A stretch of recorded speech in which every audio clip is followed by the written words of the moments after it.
वज़ीर आज़म कह रहे हैं कि जुडिशल इंक्वायरी होगी, मगर इमरान खान साहब बहुत बराह रास्त तनकीद कर रहे हैं। वो कह रहे हैं कि यह टारगेट किलिंग की गई है और ज़ाहिर है जिस तरफ वो इशारा कर रहे हैं उसके बाद हमें नज़र आया कि DGISPR की तरफ से भी कहा गया कि जो ये क़यास सराइयाँ कर रहे हैं उनके हवाले से भी तहकीकात हों, जिन हालात में मर्डर हुआ है कीनिया में उसकी भी तहकीकात हों और जिन हालात में अरशद शरीफ साहब को जाना पड़ा उसकी भी तहकीकात हों।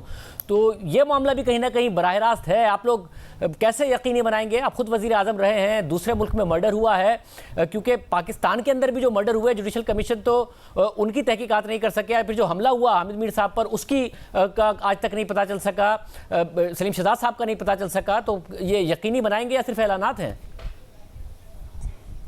देखिए, मैं गुजारिश ही करूँगा, अरशद शरीफ साहब मेरे भी 15 साल से ज़्यादा के दोस्त थे। हमारी टीवी प्रोग्राम में तलखियाँ भी रही हैं, बहुत सी दोस्ती भी रही है। उनका अपना एक मुकाम था इस मुल्क की सियासत में, उनका अपना एक स्टाइल था, उससे आप एग्री करें या डिसएग्री करें ये आपकी मर्ज़ी है, लेकिन उनका एक असर था इस मुल्क की मीडिया में, वो आज हम में नहीं है।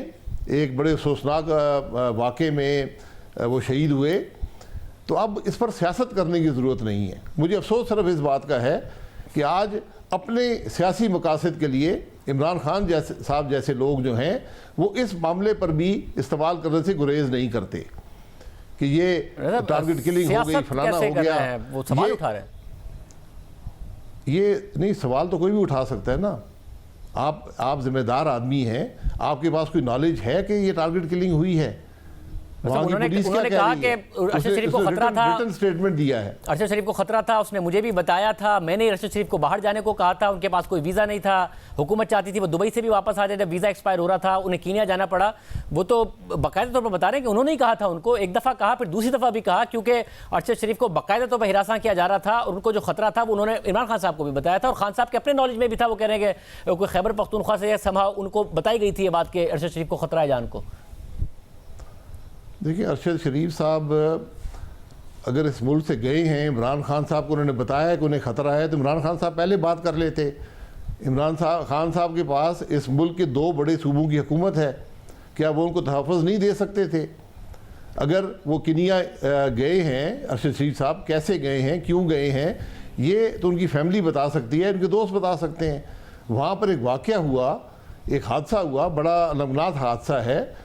उनकी पुलिस ने बड़ी वाज़ेह रिपोर्ट दी है कि ये वाक़या हुआ है, उन्होंने डिटेल्स भी दी हैं और कुछ उसमें इबाम भी उस बारे मामले में है कि अगर वहाँ पर फायरिंग हुई तो उसके 1 घंटे बाद तक जो शख्स गाड़ी चला रहा था वो कौन था, वो कहाँ पर ले गया, उसने अस्पताल क्यों नहीं गया, ये बहुत से सवालात हैं।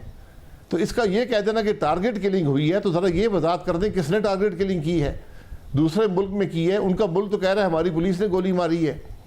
बड़ी अफसोसनाक बात है कि हम आज ऐसे मामलात में जहाँ उनकी जो फैमिली है वो इतनी परेशान होगी, हमें सबको दुख है, लेकिन इमरान खान साहब इसमें भी सियासत खेलना चाहते हैं, यहाँ से भी उनको कुछ फ़ायदा मिल जाए। एक जो सवाल है वो ज़ाहिर अहम है कि जो शख्स ड्राइव कर रहा था वो अरशद शरीफ साहब का दोस्त था या रिश्तेदार था या जो भी था, उसका बयान ज़ाहिर अभी तक नहीं आया है। वो बहुत सारी बातें बता सकते हैं यहाँ पर जो आप नुक्ता उठा रहे हैं, मगर जो कीनिया की पुलिस है उनके वाले से तो वहाँ के अपने जर्नलिस्ट भी सवाल उठा रहे हैं कि उनका जो ट्रैक रिकॉर्ड है, जिस तरीके से वो एक्स्ट्रा जुडिशल किलिंग्स में इन्वॉल्व रहे हैं, वहाँ के जो पार्लियामेंटेरियंस हैं वो भी सवाल उठा रहे हैं कि इस तरीके से तहकीकात नहीं हो सकती है कि जो उनका आईपोआ डिपार्टमेंट है वो तहकीकात कर दे। तो गवर्नमेंट को ट्रांसपेरेंट बनाने के लिए और जो सवालात उठ रहे हैं उनके जवाबात के लिए अब तो ISPR ने भी कहा है कि जी इसकी शफाफ तहकीकात हो, बहुत ज़्यादा पुश करना पड़ेगा कीनिया की हुकूमत को या फिर समाव इंटरनेशनल इदारों के थ्रू बहुत ज़्यादा पुश करना पड़ेगा। देखिए, कीनिया में पुलिस की एक्सेसेस हैं और वहाँ पर इस बारे में इदारे बने हुए हैं। वहाँ पार्लियामान में भी बात होती है कि हमारी पुलिस जो है वो एक्स्ट्रा जुडिशल किलिंग्स करती है। हमारे मुल्क में भी एक वाक़े होते थे और हमारे मुल्क में आपके सामने ये वाक़या हुआ कि इसी मुल्क की पुलिस बल्कि एक फेडरल इदारे ने राना सनाउल्लाह साहब पर 16 किलो हेरोइन डाली। इसकी भी ये भी हकीकत है, लेकिन अब ये वाक़या हो गया है।